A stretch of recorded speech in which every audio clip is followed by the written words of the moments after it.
Добрый день, дорогие зрители! Вы на YouTube-канале Райдиан. И сегодня мы с Русланом Тотровым презентуем вам наш новый проект Райдиан Истории. Да, мы решили рассказывать максимально коротко и доступно о важных, неожиданных, интересных и очень часто полузабытых таких фрагментах новейшей истории Осетии.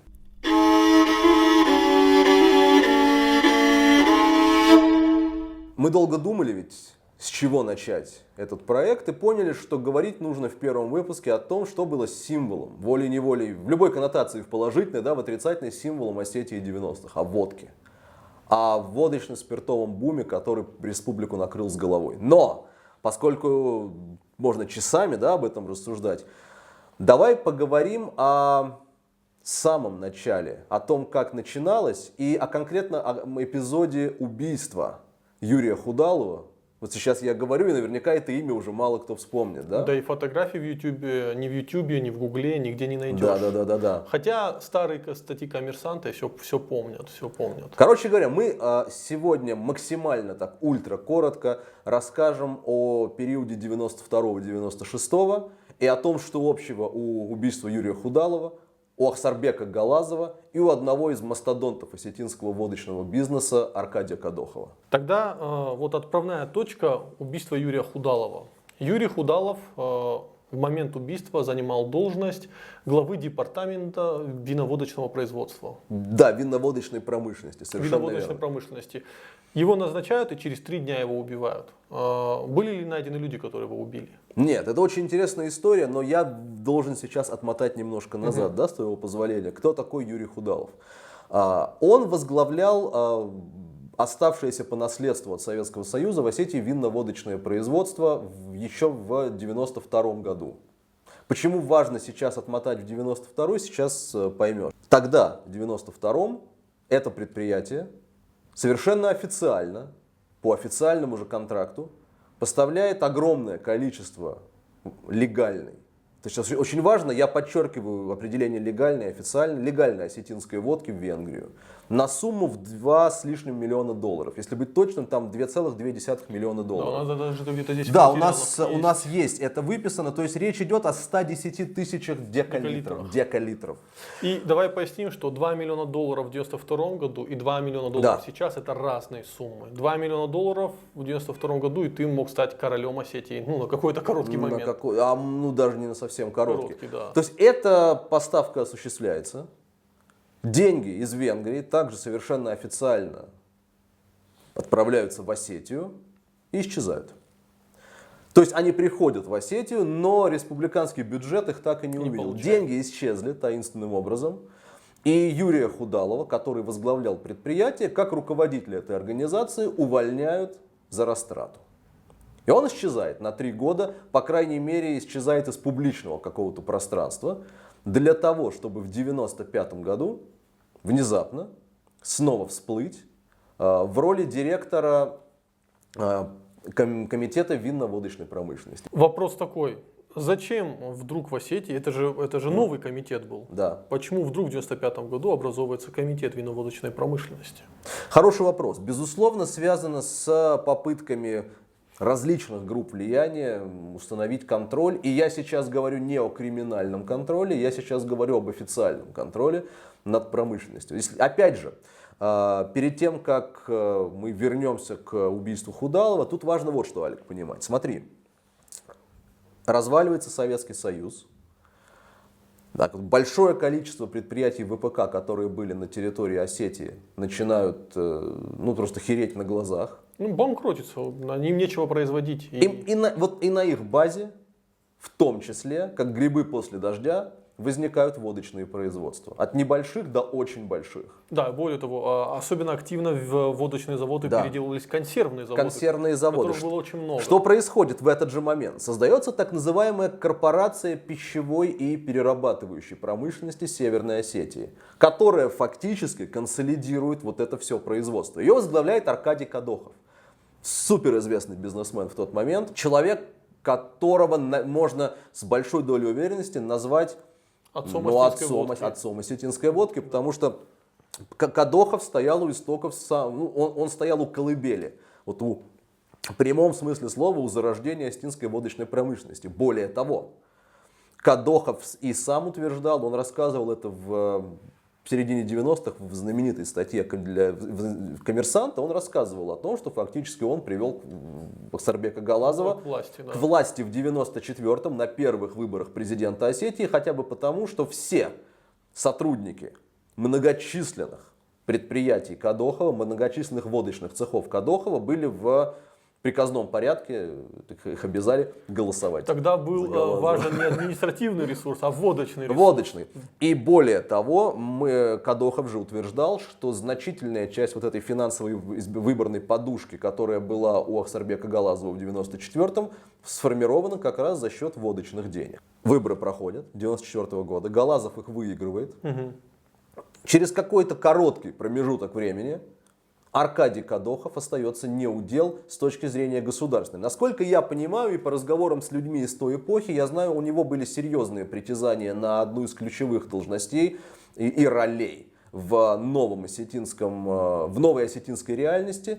Этого не случилось. То есть он остался бизнесменом, он продолжил свою водочную деятельность, но фигурой влияния в политическом поле он быть перестал. Напоминаю, 94-95 год. И мы возвращаемся к созданию департамента.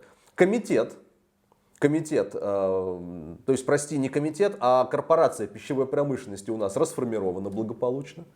Потом у нас создается департамент винно-водочной промышленности. Из небытия всплывает тот самый Юрий Худалов, связанный с исчезнувшими водочными миллионами 92 года. И ровно через 3 дня после назначения в самом центре Владикавказа его расстреляли из автомата Калашникова. Объясни, ведь департамент вот этого виноводочной промышленности, он формировался на базе предприятий Кадохова? Нет, это не совсем так. Он формировался как некая надстройка, как орган, который бы занимался непосредственно всеми разрешительными процессами с точки зрения акцизов и прочего. То есть без разрешения Худалова Кадохов не мог продолжать работать? Ну, фактически задача какая стояла перед этим департаментом? Полностью взять под контроль все производство осетинской водки и выдавить Кадохова из нее в республике. Я не готов утверждать, что сверхзадачей и что все это создавалось именно с этой целью, потому что Кадохова, в принципе, из политического пространства выдавили до того. Но они же боялись, что он опять накопит ресурсы. Причем Безусловно. один работает год на водке, и он мог опять колоссальные ресурсы, и он будет опять пытаться прийти во власть. Безусловно. Что происходит дальше? Дальше вот убивают Худалова, и если вы откроете прессу тех дней, к сожалению, в сети очень мало осталось данных, потому что в основном все на бумаге. Но вот если задаться целью и поискать, то даже федеральные СМИ прямо пишут о том, что команда Галазова открытым текстом обвиняет в причастности к убийству Юрия Худалова Аркадия Кадохова. Безусловно, никаких доказательств найдено либо предоставлено не было. Кадохов в беседе с «Коммерсантом» в 1997 году полностью отрицает свою вину. Кстати, у Кадохова в разгар всех этих событий еще и дочь украли. Да, и он считал местью властей. Была и такая история. И что интересно, он очень интересно ответил на вопрос, связано ли похищение Фатимы, его дочери, с его бизнесом. Он сказал: нет, там другое. Да, что было недвусмысленным намеком, конечно же, на то, что с его стороны, по крайней мере, что это политическая, а не деловая версия того, что произошло. Ну да, вот его слова из текста: «Я спас республику и отдал людям работу». Позже Кадохов возглавил как раз ту корпорацию пищевой и перерабатывающей промышленности, на основе которой было создано унитарное виноводочное предприятие «Терек». Похищение Фатимы связано как-то с водочными проблемами в республике? С этим нет. Отрезает Кадохов и многозначительно выдерживает паузу. «Я слишком много знаю о поголовной коррумпированности всех высших руководителей республики». Но тут очень важный момент, Алик. Давай сразу же как-то артикулируем это. Последнее, что мы хотели бы в этом выпуске сделать, это идеализировать Аркадия Кадохова или любого другого осетинского бизнесмена, который занимался в 90-х годах водкой либо спиртом. Давай говорить откровенно. 2 очень важных момента. Первое. В золотые годы 90 с лишним процентов осетинского бюджета формировалось от водочных поступлений, но эти поступления были каплей в море от от настоящего оборота этой продукции в республике мы понимаем прекрасно, наверное, процентов 95, если не больше всего производимого и реализуемого было исключительно в черной или серой зоне, да? Я больше скажу, что вот мы рассказываем эти истории, здесь нет хороших или плохих сторон. Это история, как вот Клондайка. Нашли золото в республике, и люди начинают зарабатывать. И это было очень нецивилизованно, были убийства, была политическая борьба. Но глобально к этому всему надо относиться спокойно, потому что если бы в тот момент водочники Осетии как-то смогли бы найти возможность договориться цивилизованную, возможно, тогда бы уничтожение всей спиртовой промышленности, вот, оно могло бы произойти гораздо позже. Но в тот момент водочники воевали между собой. Увы, вот эта история...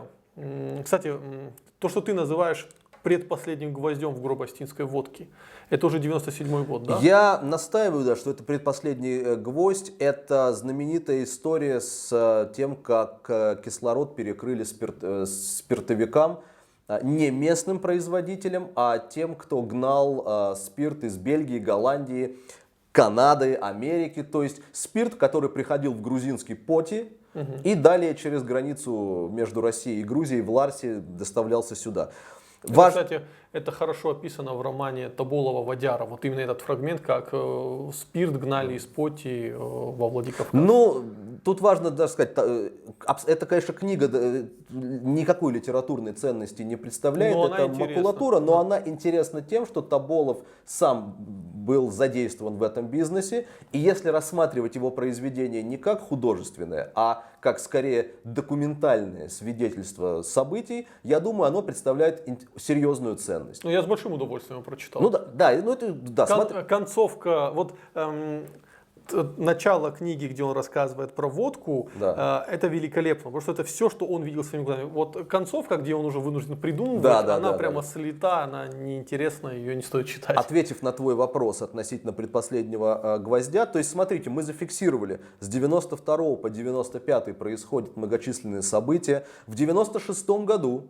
создается, собственно говоря, то самое унитарное винно-водочное предприятие Терек, Оно создается, естественно, по указанию руководства республики на базе 27 бывших консервных предприятий, которые к тому времени от огурцов и патиссонов перешли к водке. Это какой еще раз год? Это мы говорим о 95-м годе, то есть мы ушли уже от убийства Худалова, да? А далее в 96-м и в 97-м году начинается закручивание гаек. И вот 97-й, когда российские пограничники внезапно, и я вот, естественно, с сарказмом подчеркиваю, внезапно обнаруживают, что, оказывается, через границу проезжают нелегальные спиртовозы в Осетию, у которых раньше сюрприз не было. Они, видимо, появились единомоментно. То российские пограничники перекрывают этот кислород. И случались дни, когда в Ларсе несколько сотен спиртовозов могли стоять, потому что у них банально не было разрешительной документации. Я маленький через дорогу ездил, и я помню вот эти километровые очереди этих грузовиков, этих бедных водителей, которые стояли, вот постоянно звонили своим хозяевам, да, и просто что делать, сколько я могу здесь сидеть. А делать нельзя ничего, потому что к тому моменту, несмотря на то, что президенту Галазову удалось выбить некоторую отсрочку у федерального центра, и было издано даже специальное распоряжение, которое до конца осени 1997 года позволяло Осетии самой контролировать ввоз этого спирта через границу. Это, кстати, это довольно уникальная история. Фактически Осетия едва ли не, утрируя субъектом международного права в этом отношении Осетия стала. самолично контролировала границу, через которую возилась водка. Но перекрыли. В конце концов, там пограничники и таможенники... Можно я хронологию сейчас скажу, чтобы зрители не запустить? Смотри, 95-й год, из бизнеса, скажем так, выжимают Кадохова. Да. Не из бизнеса, из политического пространства. Да. История с созданием департамента виноводочной промышленности, она не удается, потому что убивают Худалова. Да. И тогда у Галазова или у осетинской администрации появляется третья попытка. Они создают предприятие «Терек», Да. во главе которого становится Сергей Гогичаев. Ну, злые языки тогда утверждали, что это родственник жены Ахсарбека Хаджимурзаевича, едва ли не его бывший личный водитель. Да, и тогда там Галазов или его администрация... Может быть, это и так, то есть я поэтому знаем, говорю да. злые языки. Да. Тогда администрация Галазова пытается монополизировать рынок водочный. Они, то есть, поскольку у них есть в их предприятии «Терек», у них есть спиртзаводы, им не нужен завозной спирт. И они перекрывают границу, чтобы лишить вот эти всякие кустарные производства водки, которые в каждом селе находились линии, лишить сырья. Ну, не совсем так.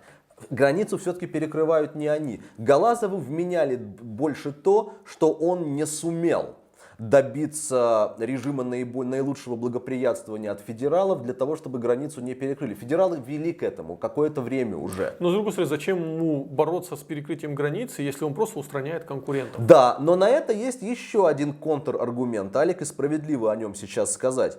Аналитики промышленные довольно консолидированно полагают, что к тому времени доля привозного канадско-американско-бельгийского, неважно, спирта в Осетии тоже стала уже каплей в море, потому что в полную мощь заработали местные спиртзаводы. То есть контраргумент, что перекрытие вот этого перекрытие приграничных поставок, оно не должно было бы нанести серьезный удар. За одним исключением. Спирт, ввозимый из Канады и США, был существенно дешевле, например, того, который гнали железнодорожными составами из Украины. Вот тебе еще пример.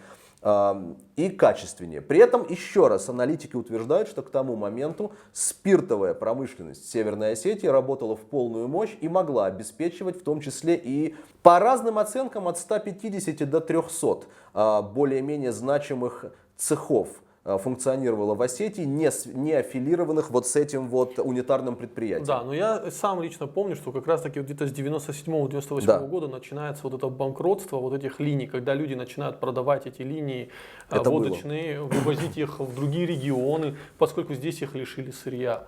И здесь или продают сырье очень дорого, и они лишаются рентабельности. И вот они эти линии или продают там в Подмосковье, или просто сами открывают там водочные заводы вот по всей России.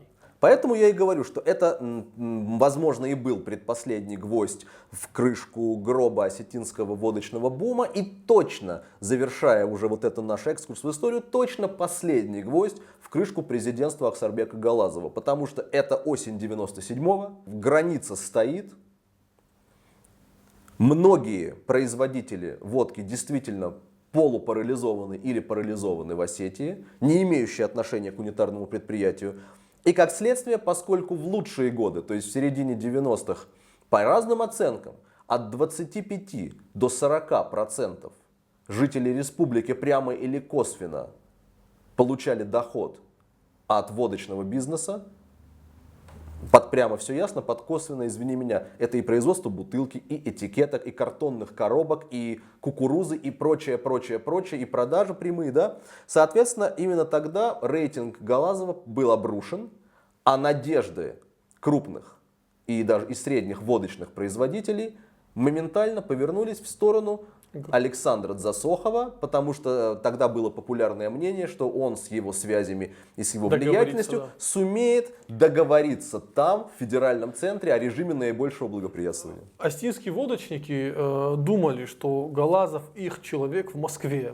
Оказалось, на самом деле, Дзасохов. Дзасохов их человек в Москве. А оказалось, что Дзасохов это человек Москвы в Осетии.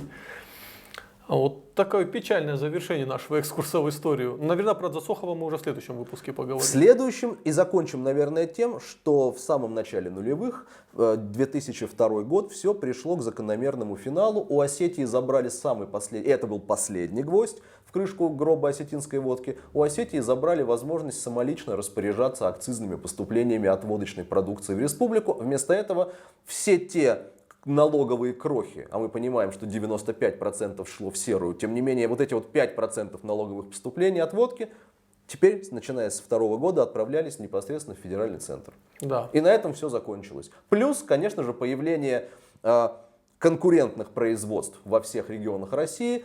Водку научились делать везде. И вот это, конечно же, такая классическая история ренессанса и заката осетинской водки, которые уместились по сути, в 10 лет, наверное. Мы как финская Nokia, которая захватила рынок смартфонов, а потом все проиграла. Вот такая же история.